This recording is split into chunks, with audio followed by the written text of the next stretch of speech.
Kerry was my best friend from kindergarten through high school, and we had to go our separate ways for college, but we spent hours every week video chatting and texting back and forth. We always made time for each other, no matter what was going on and how many assignments we had due.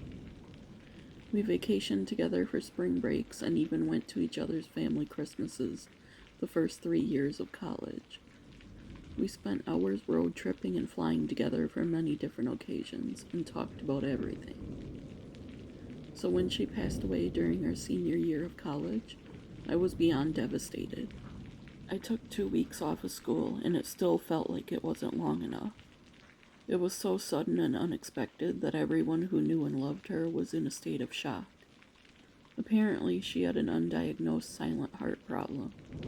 She was always so healthy and health conscious. Out of all of us, she was the one always yelling at us to do cardio and drink more water. My first week back to classes, I was just going through the motions. I would get through a class and not even remember going to it. I'd find myself wondering, did I go to U.S. history today? No one ever prepares you for such a loss, and I don't think I would have gotten through it without my friends and family, and if I didn't have school to focus on. I wasn't going to let Kerry down and not graduate on time. She would find some way to kick my butt if I did. I never put much thought into the afterlife and the possibility of the spirit world until she passed away. I'd never had someone so close to me die, so I didn't think much about death and beyond. Until these experiences, that is. I lived in student housing with 3 other women in a 4-bedroom, 3-bathroom house off of campus. My bedroom was the largest. I was the only senior, so everyone agreed I would get the bedroom with an attached bathroom, even though I didn't ask for it. The house had a huge kitchen and living room, as well as a formal dining room and laundry room. The basement was half finished with a media room and library. One Friday afternoon, I was downstairs studying as I felt claustrophobic holed up in my room all the time. It was too quiet up there, too.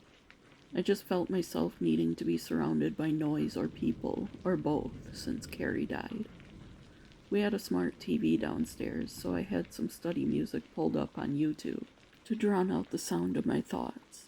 I was intently staring at the same passage in my lit book when the TV turned on to a rock station and the volume turned up full blast. One of my roommates came bounding down the stairs, hollering, "What the heck, Ally? Are you suddenly going through a rebel phase, or did you start a party without telling anyone?" Running to the TV remote, I yelled, "It wasn't me. I was sitting over here studying, and it just turned up, and turned to some rock channel." "I'll have one of the guys come look at it," my roommate said, referring to the group of guys who lived next to us in another campus housing unit. The TV incident was the first of many. Later that day, I was in my room getting ready to go to dinner with my roommates, who were still trying to keep me busy.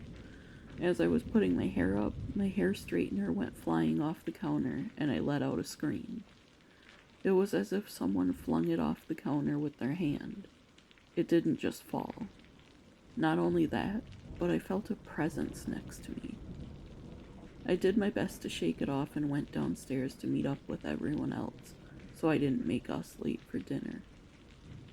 After dinner, I had to buckle down and work on an English comp paper that was due the next day, so I headed straight up to my room. Again, it just felt heavy in the room, like someone was there with me. I'd never had a feeling quite like it, so I felt uneasy. I felt even more uneasy when I realized the hair straightener was back up on the counter. I had left it on the floor and got out of the room quickly after it fell, or more like was thrown. Settling in to write my paper, I noticed my notebook cover and some of the pages moving as if wind was trying to blow it open.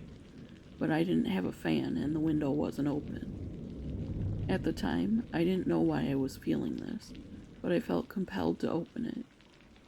Tears instantly came to my eyes. It opened to the page where I had jotted Kerry's funeral information. It dawned on me in that moment.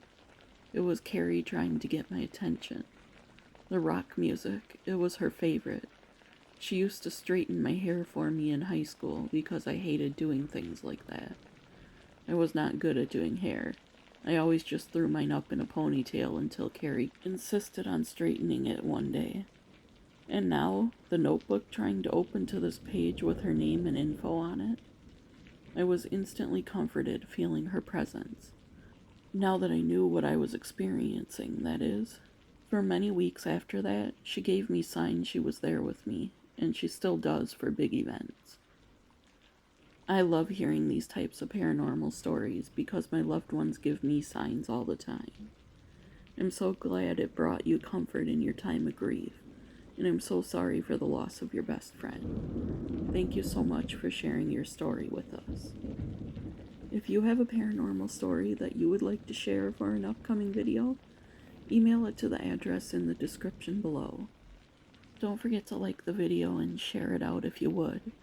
I appreciate every single one of you. And with that, see you tomorrow, friends.